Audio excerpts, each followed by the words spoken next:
l'humanité. Afrique, ma patrie, terre de richesse.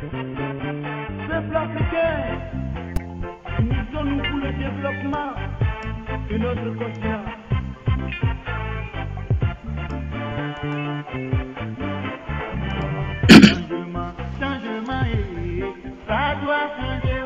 Bonjour les amis, bienvenue une fois de plus à cette formation avec le logiciel robot structurel.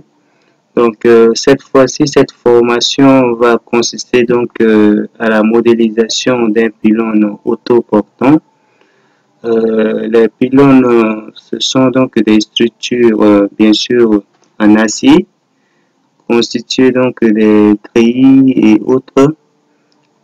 Ces pylônes ont pour fonction donc de reprendre les charges des câbles, des antennes et autres pour donc le transport de l'énergie. Donc cette formation c'est donc construction en acier. Donc tout ce qui est construction métallique, donc c'est dans cette formation. Donc pour commencer à dimensionner un pylône, il va falloir donc savoir ce que c'est qu'un pylône. Donc ici, c'est donc, je vais ouvrir un exemple, bien sûr, d'un pylône.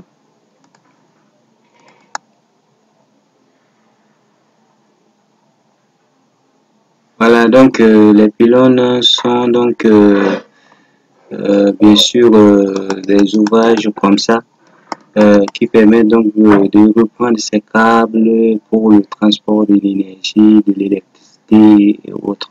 Donc ça c'est un exemple d'un pylône autoportant. Donc ce sont ces pylônes qu'on va les dimensionner avec le logiciel robot. Donc pour commencer à dimensionner un pylône,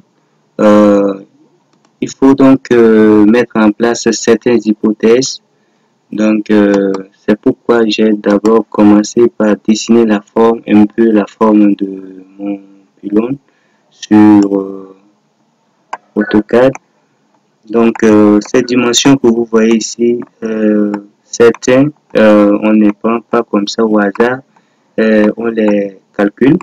Il y a d'autres qui sont donc des propositions. Donc tout ce qui est hauteur, le choix de la hauteur du pylône est fonction donc de la destination de l'ouvrage. Par exemple, dans certaines régions montagneuses, il y a certaines hauteurs limites selon la norme qu'il ne faut pas dépasser et autres. Mais donc aussi la hauteur que vous voyez ici est fonction de la nature du terrain. Donc tout ce qui est, si vous voulez, ça dépend donc de la topographie du terrain. Donc c'est ça. Quand vous choisissez donc de dessiner par exemple un pylône de 30 mètres et autres, donc il va falloir faire un bon choix et c'est en fonction donc de la topographie du lieu. Donc selon la norme dit que la base ici, la base que vous voyez c'est 8 mètres, donc notre pylône qu'on va dimensionner est de hauteur 80 mètres. Donc selon la norme, la base B du pylône est compris entre la hauteur sur 20 et la hauteur sur 10. Donc si nous prenons B est égal à H sur 10, c'est-à-dire les 80 mètres divisé par 10, alors on a donc exactement 8 mètres. Donc c'est pourquoi on a dessiné la base ici 8 mètres. Donc notre pylône ici est constitué donc des membrures.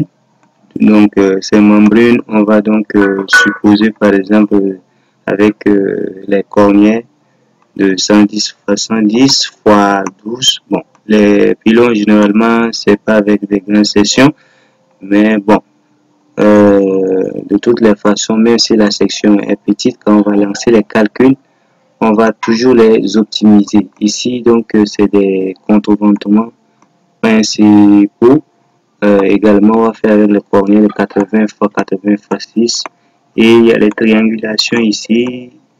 Les triangulations également, on va dessiner tout ça sur le logiciel robot. Donc, tout ce qui est tronçon que vous voyez ici, tout ce qui est tronçon, pour des raisons de transport, j'ai donc subdivisé le pylône en 8 tronçons. Donc, chaque tronçon fait exactement 10 mètres de hauteur. Donc, premier tronçon, deuxième tronçon, et exactement. Et également, les contreventements ici, c'est chaque 2 mètres que je vais donc les placer pour pouvoir donc résister à l'action du vent et également pour stabiliser ces membres que vous voyez ici. Donc c'est un peu ça. Et donc la base en tête du pylône ici on le choisit, on choisit ça, c'est de telle façon à ce que une personne puisse donc passer ici et puis donc réparer s'il y a l'entretien pour des raisons en tout cas de réhabilitation pour que la personne donc puisse passer ici. Donc on choisit en fonction de tout ce qui est des paramètres de réhabilitation ou bien entretien, réparation ou autre. Donc c'est un peu ça donc ce qui est généralité de pylône. Donc sans plus tarder, nous allons donc bien sûr aller sur le logiciel robot.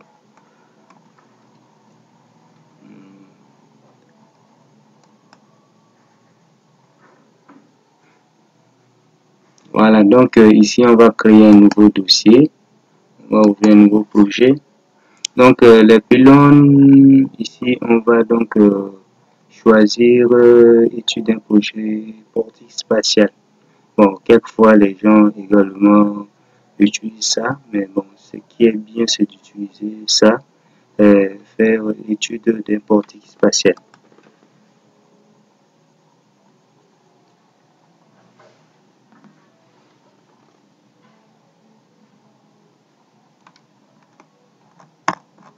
Voilà, donc comme dans tout projet, tout ce qui est construction, tout projet, dans un premier temps, on va commencer donc par le paramétrage.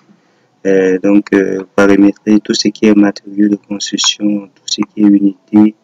Donc c'est très important. On vient dans outils, préférence des tâches, de la tâche. Et donc ici matériaux. Matériaux ici, bon, là on va laisser français et puis on va choisir par exemple acier 235. On peut toujours se modifier, définir, choisir l'acier qu'on veut. Voilà, il y a la norme de construction, donc norme de conception. Ici, les charges, on va choisir par exemple les pondérations, on va laisser par exemple le CM66. Et donc, c'est ça. Et puis, on clique sur OK.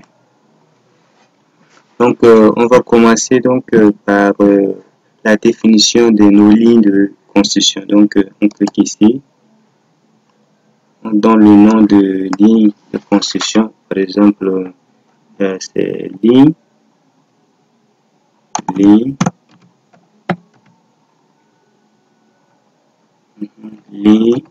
pylône, pylône, on nomme ça. Bon, les pylônes, ce que vous devez également savoir, sont des structures généralement symétriques. Donc, X est égal à Y. Donc, on peut déjà modéliser la partie en X et puis faire la symétrie aussi, et puis ça marche. Donc, comme vous voyez ici, je reviens ici. Donc, ici, la base, si on calcule l'angle par rapport à, on prend par exemple sur une base de de 1 mètre, si on calcule l'angle de membrure ici par rapport à l'horizontale, c'est-à-dire la tangente, ça va donner donc ici la base, la moitié, ça fait 4. Donc la tangente ici, comme la largeur à la tête ici, ça fait 1 mètre. Donc ici, on va décaler des 0.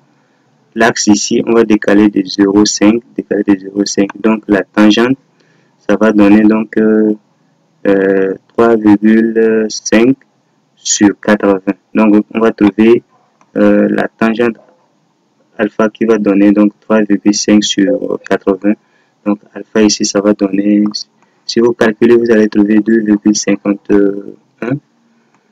Donc ça veut dire que si nous déplaçons suivant l'axe X de 3,5, alors on va monter de 80. Donc si vous faites la règle de 3, alors si vous montez par exemple de 10 mètres, alors ça va correspondre à une distance X suivant l'horizontale.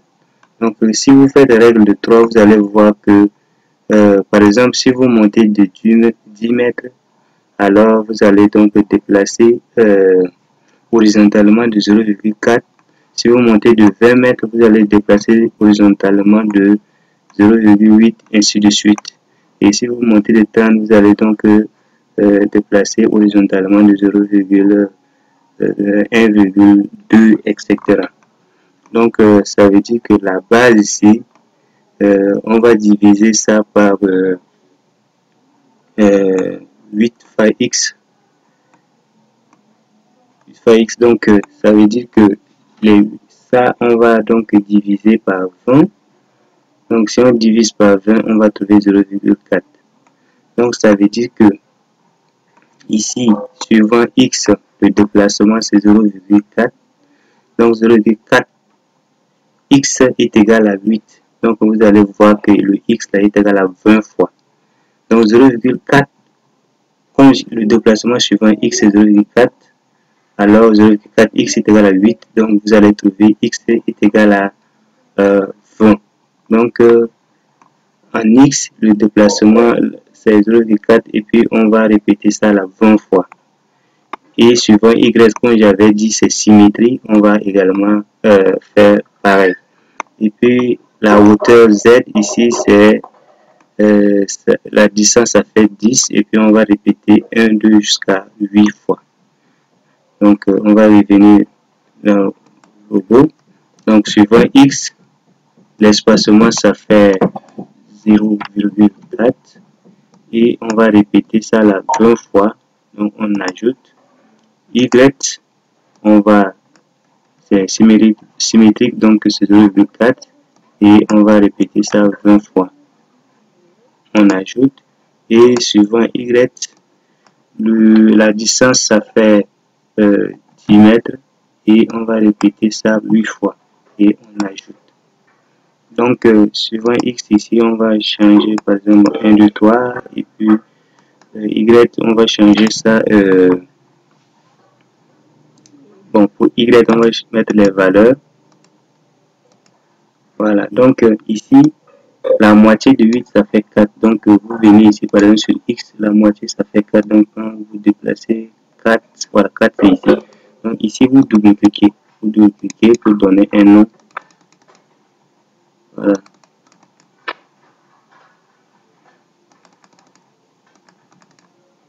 Voilà, donc ici, double-cliquez 3 fois, vous nommez par exemple, ça c'est symétrie. Donc c'est sim par exemple, je nomme sim. J'applique, ok. Y également, ça fait 4, 4 donc 4 c'est ici. Donc vous cliquez 3 fois et vous nommez ça par exemple, c'est la symétrie. Donc ça, appliquer, ok. Et puis on applique et on ferme. Donc c'est ça ligne de construction, on peut voir ça en 3D.